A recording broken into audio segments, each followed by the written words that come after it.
Nous avons donc acquis une maison en location-accession depuis octobre 2009. Nous avons donc contacté l'organisme d'habitat social qui s'occupait du programme pour avoir plus d'informations et c'est là que l'aventure a commencé.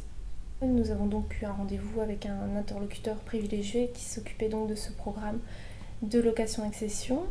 Et puis d'avoir une offre aussi clé en main, où justement Oui, on arrive et on n'a pas tous les tracas d'une construction ou d'une rénovation. On a eu des rendez-vous assez réguliers, ne serait-ce que pour choisir les sols. Sinon, on a eu une ou deux visites de chantier donc pour voir l'évolution du logement.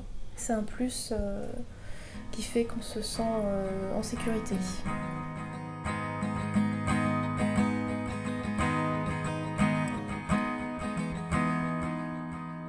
Le cœur de métier est de développer des logements pour tous à un prix abordable et surtout avec une mise en œuvre dès le départ, dès l'amont, de qualité et de performance énergétique en vue d'avoir des logements pérennes et des bâtiments pérennes et durables. La gestion d'un patrimoine large nous permet d'avoir effectivement un retour d'expérience. On arrive à avoir un retour sur ce qu'on construit aussi à travers des enquêtes qu'on fait sur des bâtiments qu'on construit. Dès le départ, dès la conception du bâtiment et des logements, de prévoir un maximum de procédés et de concepts qui vont permettre de maîtriser le coût final pour l'accédant. En réalité, on parle de l'économie globale des charges en ce qui concerne le choix de matériaux durables, le choix des équipements adéquats tels que la robinetterie, la ventilation. Construire réfléchi dès le départ.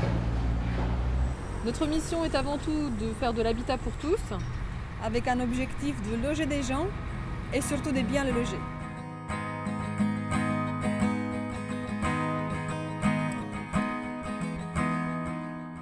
Je dirige un organisme d'habitat social, dont les deux missions principales sont l'accession sociale à la propriété et aussi de développer un patrimoine locatif social à offrir à nos candidats à la location.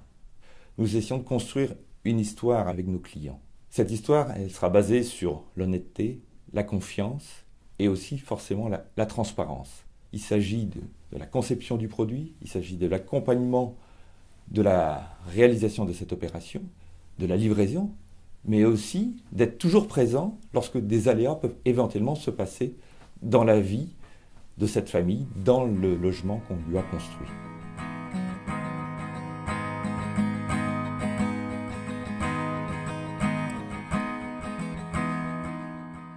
Ma tâche principale est de vendre des logements en accession à la propriété. Je suis les clients du début de leur projet jusqu'à la livraison.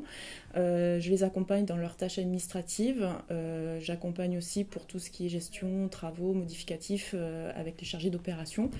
À l'issue de cet état des lieux du logement, on remet donc à chacun des propriétaires un petit guide écrit qui reprend les gestes pratiques à avoir pour le bon fonctionnement de leur logement.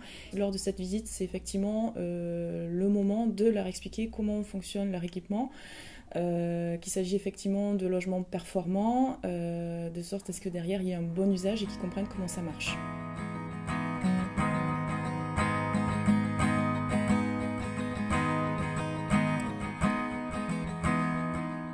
Je dirige une coopérative avec deux métiers principaux, la promotion immobilière, donc une réalisation de 150 à 200 logements par an en accession à la propriété, et la gestion immobilière, donc le métier de syndic, pour gérer les copropriétés construites.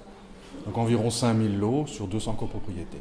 Dans notre mouvement, à HLM, on imagine accompagner un peu plus tôt en fait, les nouveaux acquéreurs, les primo-accédants, qui bien souvent viennent donc, du monde locatif et qui ont à un peu apprendre le fonctionnement d'une copropriété. Donc on s'attache à former les acquéreurs avant la livraison et de comprendre totalement comment ils peuvent prendre une décision, sur quoi ils s'engagent ensemble.